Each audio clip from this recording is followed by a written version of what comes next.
Bom dia, queridos. Bom dia. Você gosta de estar vivo? Vou fazer como a professora Maísa fala. A vida é muito boa, eu nunca me mataria. Viver é uma bênção de Deus. E você gosta de estar vivo? Cada dia é uma nova oportunidade. Eu queria te convidar a fazer uma aliança com Deus mais uma vez essa manhã e dizer que hoje você quer orar mais, hoje você quer estudar mais a palavra. Você quer isso? Passar esse dia mais perto do Senhor? Eu quero. Meus irmãos aqui querem? Amém? Então nós vamos lutar para isso, para que seja um dia mais perto de Jesus. Então a gente tem que começar orando, porque é só Deus que opera em nós o querer e o realizar. Vamos orar então?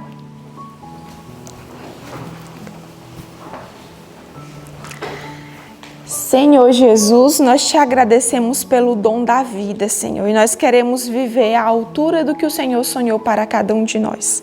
Mas sozinhos nós não vamos conseguir. Dai-nos, Senhor, o teu poder, a tua força e coloca em nós, Senhor, o querer e o efetuar segundo a tua boa vontade. Nós queremos viver a tua vontade. Receba esse culto, Pai, em adoração a ti. Em nome de Jesus, amém.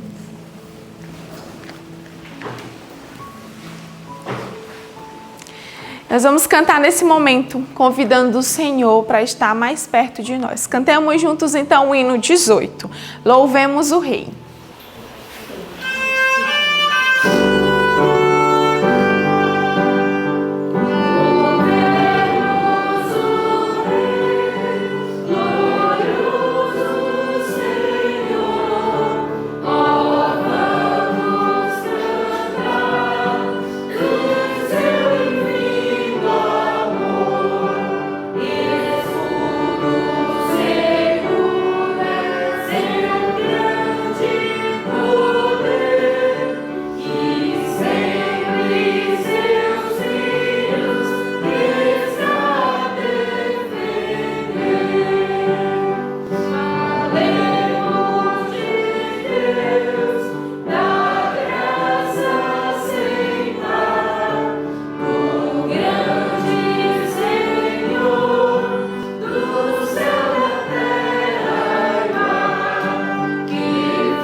Nós também louvamos a Deus gravando a palavra dele no nosso coração.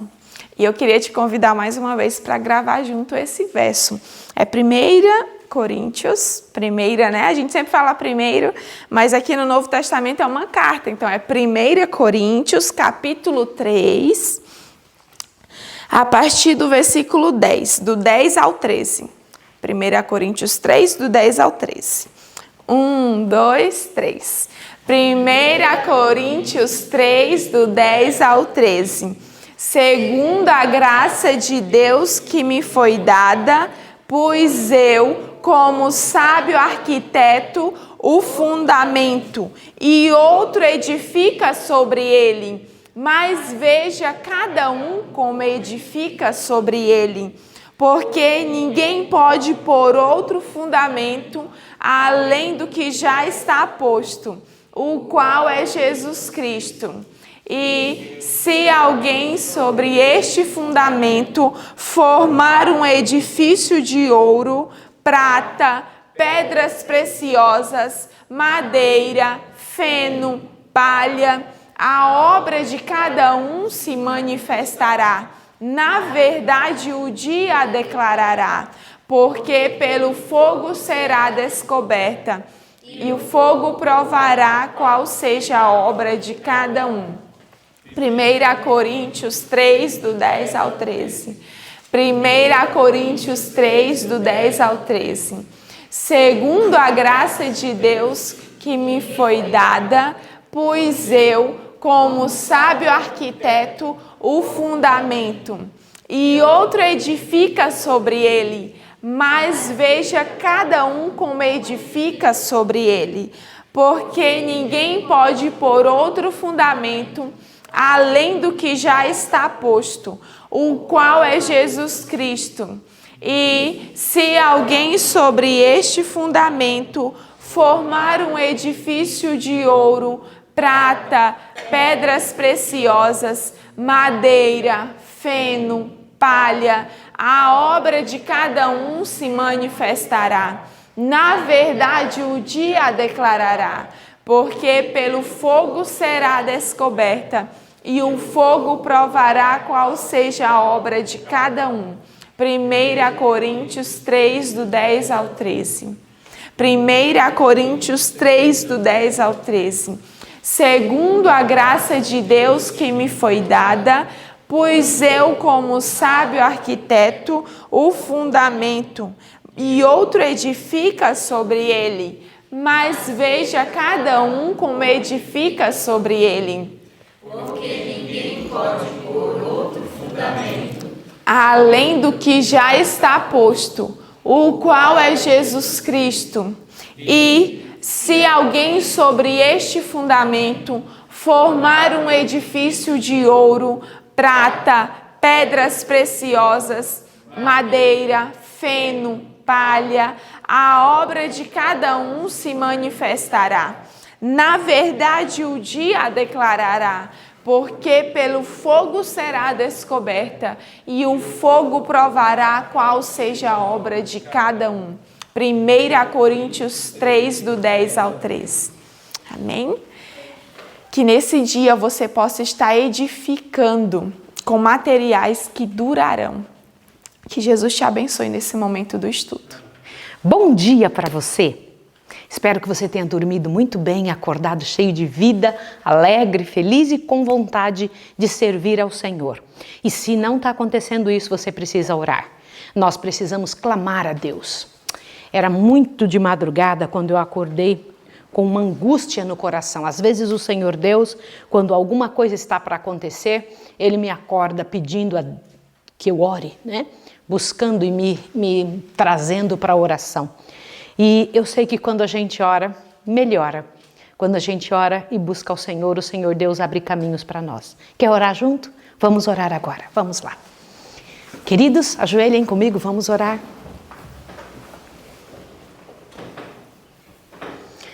Amado Senhor, glorioso Deus, bendito seja o Teu nome, porque nós temos esse escape infalível, a busca à Tua presença. Nós estamos na Tua presença porque o Senhor é o nosso Deus. Aliás, o Senhor é o único Deus no universo.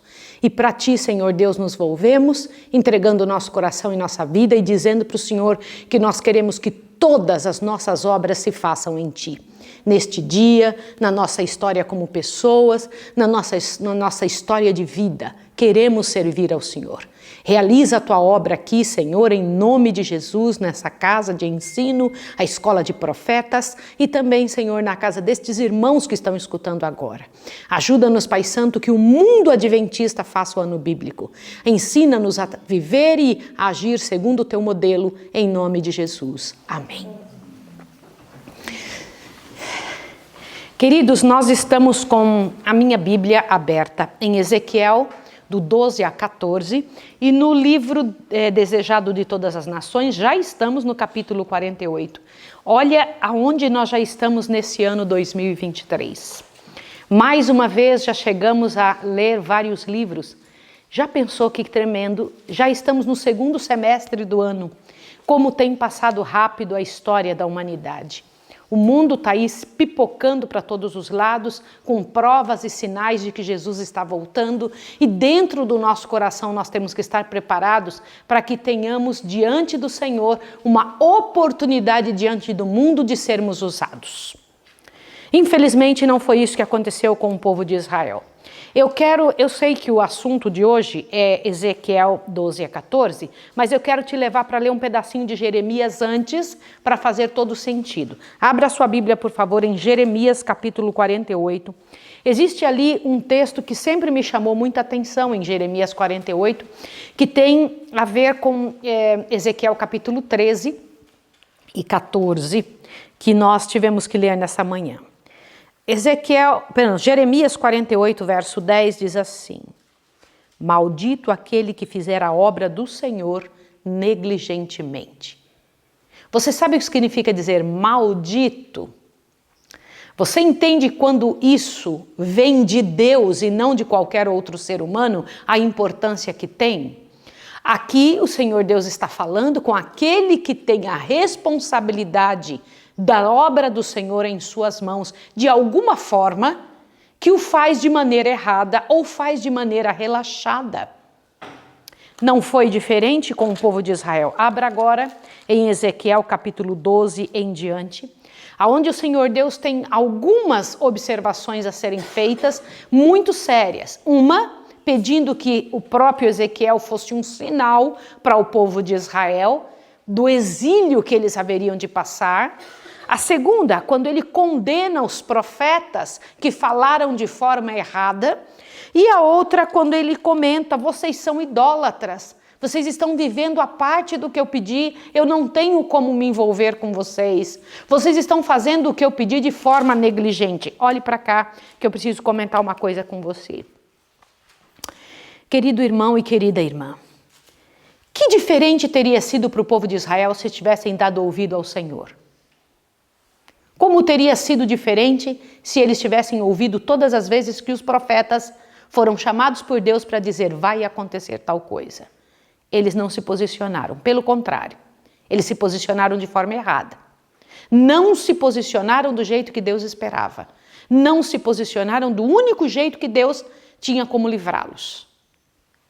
Aí Deus chama Ezequiel e diz, Ezequiel, se posicione, meu filho, vá e se vista de saco, pega as suas tranqueiras, coloque nas costas, saia por um buraco no muro e ande comendo às escondidas e bem depressa. Aí o Senhor Deus disse para ele, Ezequiel, eu te farei como sinal, mostre isso ao povo de Israel. Diga que assim eles sairão daí, porque não quiseram me dar ouvidos. O maior príncipe entre vocês vai sair desse jeito. O maior, o mais importante, o mais cheio de vantagens entre vocês, vai sair dessa maneira, às escondidas, vai ter que comer o pão correndo, porque não quiseram me dar ouvidos. Vocês serão levados para o exílio. Foi o que o Senhor Deus disse para o povo de Israel. E o Senhor Deus disse, sabe por quê? Vocês têm profetas falsos e acreditam neles. Profetas falsos que comentam aquilo que eu nunca pedi que acontecesse. Que abrem a boca para falar exatamente o contrário. Vocês estão escolhendo em quem vocês acreditam. São idólatras. E é por isso que vocês não conseguem me ouvir. Vocês se tornam tão mudos e surdos como os deuses que vocês creem. É assim que vocês são. Irmãos, que triste a situação do povo de Israel. E eles ainda disse, ainda que Noé estivesse aí no meio de vocês, ele só salvaria a sua própria vida. Ainda que estivesse aí no meio de vocês Daniel e Jó, ainda assim, nem seus próprios filhos salvariam. Eles salvariam somente a eles. E quando eu paro para pensar nisso, eu fico com meu coração desse tamaninho. Porque essa situação do povo de Israel é a nossa situação hoje. É a mesma posição que nós passamos hoje. E eu fico com o coração pequenininho porque o Senhor Deus disse, 4 são os juízos que eu lançarei sobre vocês. 4. Espada, fome, animais e pestes. Repita comigo. Espada, fome, animais e peste. O Senhor Deus disse. Agora deixa eu tentar te explicar como é que é essa coisa de Deus mandar isso para os seres humanos. Abre bem seu ouvido. Quando o Senhor Deus avisa, fala e cansa de falar de tantas orientações que dá para o povo e o povo não quer, Satanás toma o poder. E quando Satanás toma o poder, ele traz consigo as misérias que lhes são devidas. Ele chega para Deus e fala: este povo não quer me ouvir, não quer ouvir o Senhor, não quer te ouvir, Senhor. Este povo não está dando importância para o Senhor, está dando importância para mim, então eu tenho direito de destruí-los. Vocês entenderam agora? Perceberam como é que a coisa funciona? E é assim, não é diferente hoje. Abram a Bíblia de vocês em Desejado de Todas as Nações, capítulo 48, por favor. Todos abram aí, eu preciso que vocês abram. Em Mateus 48, perdão. Desejado de Todas as Nações, 48, tá? Abriram? Nós encontramos aí um título: Quem é o maior? Isso sempre me impressiona. Na nossa sociedade falida, terrível como está, as pessoas são levadas a quererem ser maior. Aliás, nós somos criados para sermos maiores que os outros. Vocês já perceberam? Vocês viram que o pai e mãe, eles trabalham a mente dos filhos no seguinte sentido: você vai ser... Qual é a maior profissão que o mundo entende que é a melhor do mundo? Qual que é? Médico. Você vai ser um médico. E acha uma coisa mais fantástica do mundo levar a cabeça das crianças a isso. Ou então ser o quê mesmo? Engenheiro. O que mais? Advogado. Gente, são essas 3 profissões que as pessoas acham que dão às pessoas um status de inteligentes, capazes, ricos, poderosos, etc. Mas o que é que diante de Deus realmente importa? O que é que um pai e uma mãe deveria lutar para que seu filho fosse?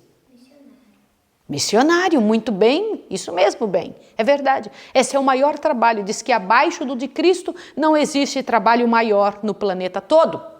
No entanto, não é assim que as pessoas pensam. Cada um quer ser maior que o outro. E nós estamos vendo uma situação igual a essa com os discípulos aqui no capítulo 48. Vergonhosamente, os discípulos estavam morando com Jesus, ouvindo Jesus todos os dias, estando com ele, comendo a mesma sopa, sendo cobertos por Jesus. Imagina, eu fico imaginando que não existia, no friozinho que acontece ali, não existia pouca oportunidade para Jesus cobrir os discípulos quando eles estavam com frio, porque eles dormiam no mesmo local. Eu fico pensando que privilégio deve ter sido acordar de manhã e fazer culto com Jesus. Imaginem, terminar um dia com Jesus, passar o dia com Jesus, mas os discípulos não mudavam um grama, para vocês verem a responsabilidade do que se passa na infância. Eu quero que você pense agora, o que foi que você aprendeu na infância? Bora, vamos lá. Quais foram os valores que passaram para vocês? Você também em casa. Quais foram os valores que nortearam sua vida? Olhe os valores dos discípulos. Eles estavam lutando quem que era o maior.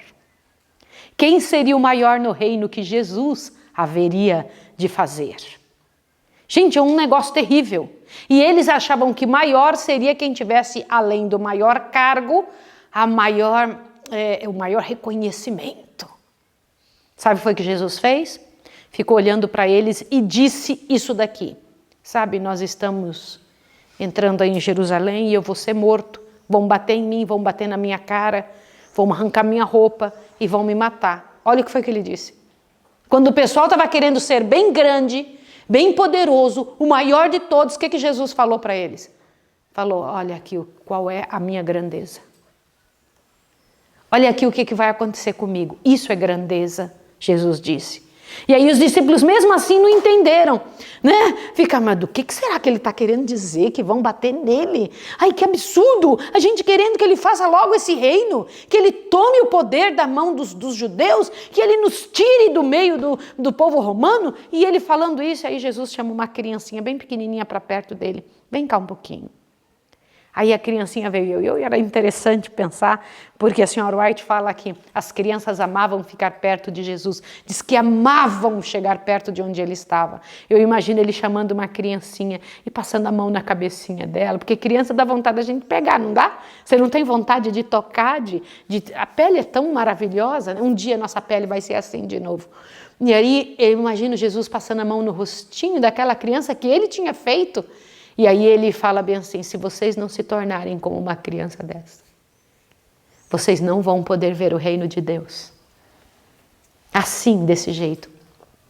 Nesse momento, olha que coisa interessante, chega um dos cobradores de impostos, chega e pergunta assim: vosso mestre não paga o imposto do templo? Não era um imposto, gente, não era uma coisa obrigatória por Roma, tá? Não era o imposto de Roma, era um imposto que tinha que pagar todo cidadão que fazia parte e que entrava no templo ou que recebia alguma coisa do templo. Era como se fosse uma oferta obrigatória.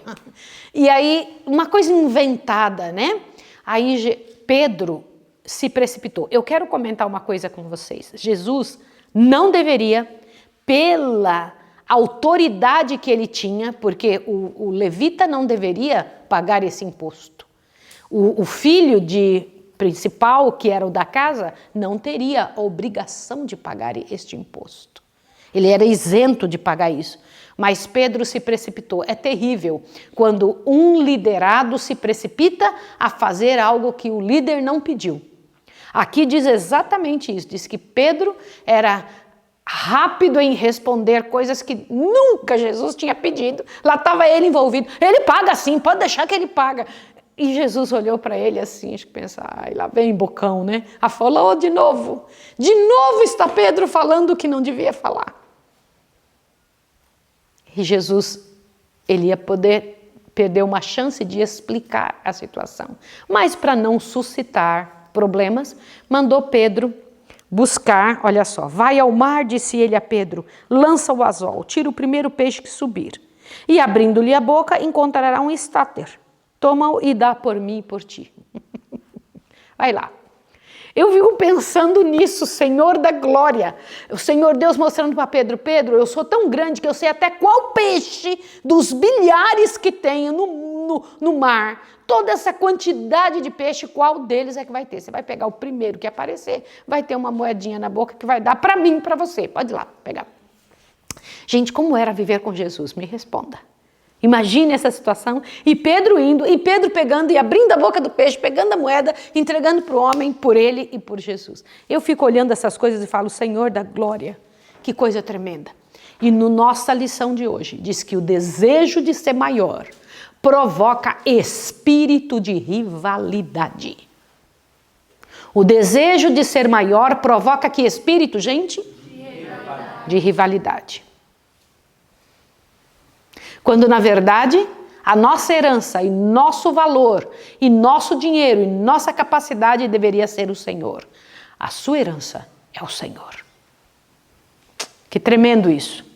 Que tremendo. Ele que era o dono da terra e toda a sua plenitude, dono do céu e dos mundos e toda a sua plenitude, precisando pegar uma moedinha para dar um impostinho humano. Gente, nós tratamos Jesus, quando esteve aqui na terra, pior do que qualquer ser humano. Que coisa triste, sabe? Irmãos, estamos diante de uma situação terrível entre os discípulos, que logo se repetirá aqui. Debates desnecessários. Causados pelo quê? Causados pelo sentimento de ser maior um do que o outro. O Salvador reuniu os discípulos ao redor de si e começou a explicar. Olha só o que ele disse. Se alguém quiser ser o primeiro, que seja o último de todos e servo de todos. Olha só. Como é que ele disse que alguém é maior entre o povo? Como é que ele disse que alguém é maior em seu reino? Sendo o quê? Servo de todos. Olha o que ele disse também. Havia nessas palavras uma solenidade e impressividade que os discípulos estavam longe de compreender. Presta atenção nessa parte aqui. O que Cristo discernia, não podiam ver.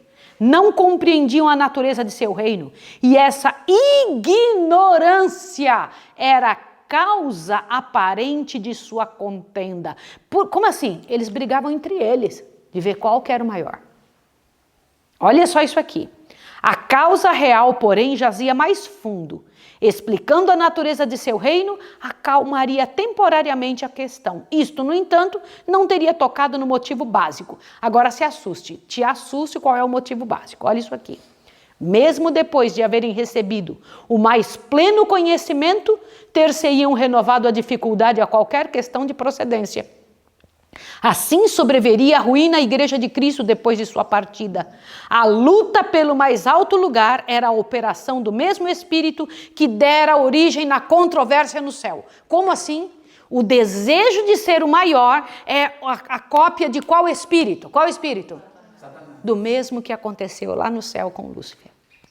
O Senhor Deus disse, se vocês não resolverem isso, vocês logo vão ter um problema. Eu quero que você pense agora, querido aluno da Escola de Profetas, você que está em casa, você tem o desejo de ser maior na sua igreja, nos cargos que recebe, no meio das pessoas, você tem esse desejo? Corre para Deus e peça perdão e peça ao Senhor para mudar. Fala, Senhor, me ajude a ser o melhor que eu posso na minha vida, na minha história, mas não melhor que os outros. Entendeu isso? Quando eu paro para pensar nisso, eu falo, Senhor, me ajude. Lúcifer desejava o poder de Deus, não o seu caráter. Entenderam isso? Buscava para si mesmo o mais alto lugar e toda criatura que é movida por seu espírito fará o mesmo. Assim serão inevitáveis a separação, discórdia e a contenda. Nossa, que tremendo isso. E o Senhor Deus disse assim, não é dessa forma que eu espero que aconteça com vocês. Diante da humildade vai a honra. Ele disse, eu quero que vocês sejam humildes. Diante da humildade vai a honra. Isso está em Provérbios 15:33, lembra? E Jesus pegou e falou isso para eles, comentou isso com eles. Isso é muito sério, tá? Agora, o Senhor Deus ainda comenta um outro detalhe nesse capítulo. Se você tem alguma coisa melhor que outra pessoa, irmãos, eu vivo dizendo isso aqui na escola. E quando eu leio estas informações que Deus me coloca na mente, dentro do ano bíblico, eu falo, Senhor, obrigada, porque Tu revelas as Tuas verdades aos seus pequenos. Você se lembra que eu digo que tudo que você tem de melhor, tudo, qualquer coisa que você tiver que é superior a qualquer outra pessoa, é dívida para com os outros seres humanos? Sim ou não? Se você tem um cabelo melhor, se você tem um rosto melhor, inteligência maior, capacidade maior, se você tem mais dinheiro, se você tem mais estudo, sabedoria, você é devedor para o resto. Quer ver isso? Abre seu coração para você entender o negócio. Olha isso aqui, presta atenção. Nós que somos fortes devemos suportar as fraquezas dos fracos e não agradar a nós mesmos. Nenhuma pessoa que crê em Cristo, embora seja fraca a sua fé e seus passos vacilantes, como o de uma criancinha, deve ser desconsiderada. Por tudo que nos confere vantagem sobre outros, seja educação, refinamento, nobreza, caráter, educação cristã ou experiência religiosa, achamos-nos em dívida para com os menos favorecidos. Como assim? Isso mesmo que você acabou de ouvir. E o quanto estiver ao nosso alcance, cumpre ajudá-los. Olha que coisa tremenda. Diz que Deus nos dá vantagens que são temporais, que são desta vida, para ajudarmos as outras pessoas que não as possuem. Entendeu isso? E o Senhor Deus ainda diz, eu estou mais perto de quem precisa, de quem não tem, de quem não foi favorecido com estas vantagens, ele diz. E não os exponha à vergonha quando eles estiverem em pecado. Como assim? O Senhor Deus disse isso, Não o exponhas à vergonha, contando sua falta aos outros, nem desonre a Cristo, tornando público o pecado ou o erro da qualquer pessoa que lhe usa o nome. Como assim? Qualquer pessoa que usa o nome de cristão não se deve levar os pecados deles à baila, ao conhecimento dos outros. Isso aqui me fez pensar muito. É coisa muito séria. Outra coisa seríssima. As instruções de Cristo quanto aos transviados repetem de maneira mais específica o ensino dado a todo Israel através de Moisés. Qual foi esse ensino? Não aborrecerás ao teu irmão no teu coração, não deixarás de repreender o teu próximo e não levarás sobre ti o pecado dele por causa dele. Isto é, se alguém negligencia o dever que lhe é imposto por Cristo de procurar restabelecer os que se acham em algum erro ou pecado, torna-se participante do pecado da pessoa. Como assim? Da mesma forma que você não deve abrir o pecado de outras pessoas, também não pode deixá-las em pecado, porque senão você se torna participante do pecado dela. Você entendeu a seriedade disso? Vocês compreenderam? O que foi que Jesus disse? Disse, não exponha pessoas, não os machuque, não os faça passar vergonha, não fale. Sabe essa coisa de internet, de ficar falando para os outros, ou mesmo entre nós expor os pecados dos outros? Não pode. Mas também não se pode deixar alguém pecar sem ajudá-lo. Por quê? Senão você se torna participante do pecado dela. Isso me impressionou muito. O que mais? Presta atenção. Somos tão responsáveis por males que poderíamos haver reprimido como se fôssemos nós mesmos culpados desta ação. Que tal?